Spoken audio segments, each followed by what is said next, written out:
एक बहुत बड़ा विशाल पेड़ था। उस पर 20 हंस रहते थे। उनमें एक बहुत सयाना हंस था, बुद्धिमान और बहुत दूरदर्शी था। सब उसका आदर करते और ताऊ कहकर बुलाते थे। एक दिन उसने एक नन्ही सी बेल को पेड़ के तने पर बहुत नीचे लिपटते पाया।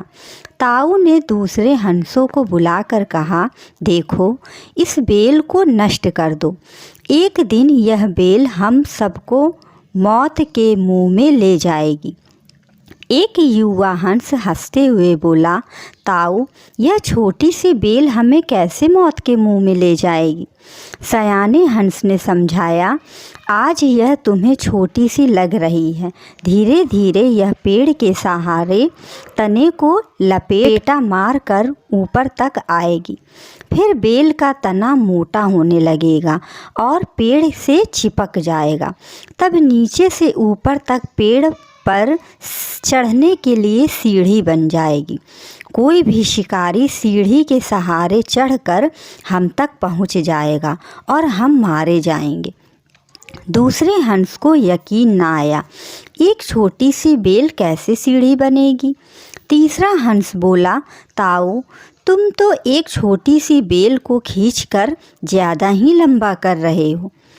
एक हंस बड़बड़ाया, यह ताऊ अपनी अकल का रौब डालने के लिए अंट संट बातें और कहानी बनाता रहता है। इस प्रकार किसी दूसरे हंस ने ताऊ की बात को गंभीरता से नहीं लिया। इतने दूर तक देख पाने की उनमें अकल कहाँ थी। समय बीतता रहा। बेल लिपटते लिपटते ऊपर शाखाओं तक पहुंच गई। बेल का तना मोटा होना शुरू हुआ और सचमुच ही पेड़ के तने पर सीढ़ी बन गई, जिस पर आसानी से चढ़ा जा सकता था।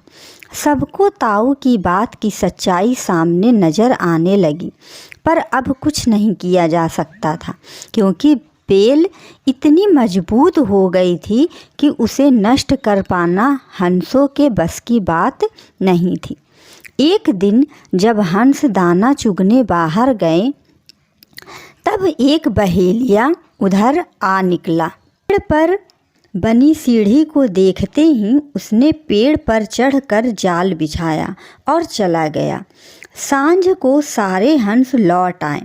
पेड़ पर उतरे तो बहेलिया के जाल में बुरी तरह फंस गए। जब वे जाल में फंस गए और फड़फड़ाने लगे, तब उन्हें ताऊ की बुद्धिमानी और दूरदर्शिता का पता लगा। सब ताऊ की बात न मानने के लिए लज्जित थे और अपने आप को कोस रहे थे। ताऊ सबसे रुष्ट था और चुप बैठा था। एक हंस ने हिम्मत करके कहा, ताऊ, हम मूर्ख हैं, लेकिन अब हमसे मुंह मत फेरो। दूसरा हंस बोला, इस संकट से निकालने की तरकीब तुम ही हमें बता सकते हो। आगे हम तुम्हारी कोई भी बात नहीं टालेंगे। सभी हंसों ने हामी भरी। तब ताऊ ने उन्हें बताया, मेरी बात ध्यान से सुनो। सुबह जब बहेलिया आएगा, तब तुम मुर्दा होने का नाटक करना।